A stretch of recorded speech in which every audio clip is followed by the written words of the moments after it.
ये सब चीज़ें हैं। बिजली तो ठीक है, लेकिन कृषि के लिए भी बिजली यहाँ उपलब्ध करानी चाहिए और उसके लिए कोई पैसा ना लिया जाए। मैं तमिलनाडु में रहा हूँ और मैं जानता हूँ कि सरकार ने कृषि के लिए जितना भी खपत होता है उसमें एक पैसा भी सरकार नहीं लेती है। और भी यहाँ पर काफ़ी जो भी स्थानीय मुद्दे हैं उस पर काम किया जाएगा, जैसे कि पटना रोसड़ा को जिला बनाने में आपकी क्या भूमिका रहेगी? सबसे और ये मुद्दा हमेशा चुनाव के पहले ही आता है, चुनाव समाप्त के बाद ये मुद्दे गौन हो जाते हैं, लेकिन आप इस मुद्दे को कितना वैल्यूएशन देते हैं और आपके नज़र में ये मुद्दा क्या है? इस विषय को आप कितना सीरियस सबसे मानते हैं? पहला, जब भी मेरा पहला भाषण सदन में होगा, विधानसभा के सदन में होगा, विधानसभा के पटल पे जो भी भाषण पटल पर सबसे पहले भाषण में रोसड़ा को जिला बनाने की मांग को मैं रखूँगा और उसके बाद ही मैं कोई काम करूँगा। बाकी अगर सरकार हमारी हुई तब तो निश्चित तौर पर ये जिला बनेगा।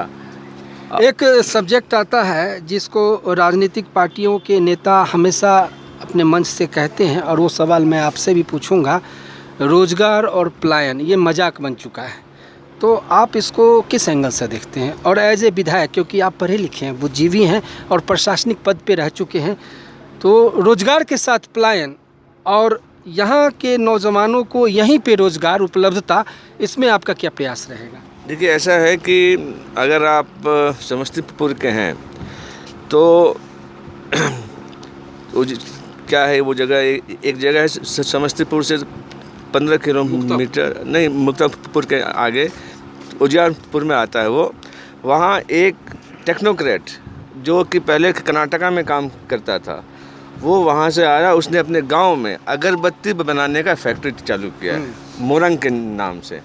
आज वो फैक्ट्री दुबई और गल्फ कंट्री में भी अपना प्रोडक्ट भेज रही है। तो अगर यहाँ अगरबत्ती बनाने का काम कर करके पूरे बिहार में तो वो भेज ही रहा है, नेपाल भेज रहा है, दुबई भेज रहा है, तो ऐसे छोटे छोटे और भी कई उद्योग धंधे यहाँ पर लाए जा सकते हैं, लगाए जा सकते हैं। बिल पावर की ज़रूरत है ना? बिल पावर की ज़रूरत है, सारी व्यवस्थाओं में बिल पावर की ज़रूरत है। और ये कहीं ना कहीं जिम्मेदारी उन तमाम जनप्रतिनिधियों की थी, चाहे वो जिस दल से चुन के सांसद या विधानसभा गए, उनकी ये ज़रूरत थी, उनका ये एहसास था कि उनको ये काम कर देना था, लेकिन क्यों नहीं हुआ उसमें नहीं जाना। आप इस विषय को कैसे करेंगे?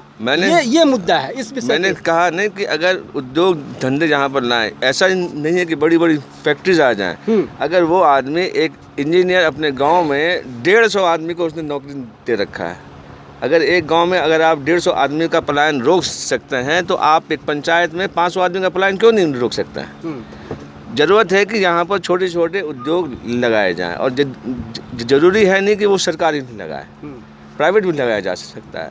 तो एंटरप्रेन्योरशिप को भी जो है आपको यहाँ पर लाना होगा, और लॉ एंड ऑर्डर की व्यवस्था ऐसी हो कि यहाँ पर बाहर से निवेश आ सके, दूसरे जो बिजनेसमैन है वो यहाँ पर आकर के अपना निवेश कर सके। चलते चलते आखिरी सवाल करेंगे कि खिलता हुआ चेहरा, चाहे वो किसान का हो, नौजवान का हो, बेरोजगार का हो, छात्र का हो, एक खिलता हुआ चेहरा एक जनप्रतिनिधि अगर चाहे वो किसी भी दल से हो, तो ये संभव हो सकता है, ऐसा हम लोगों ने ऑब्जर्व किया है।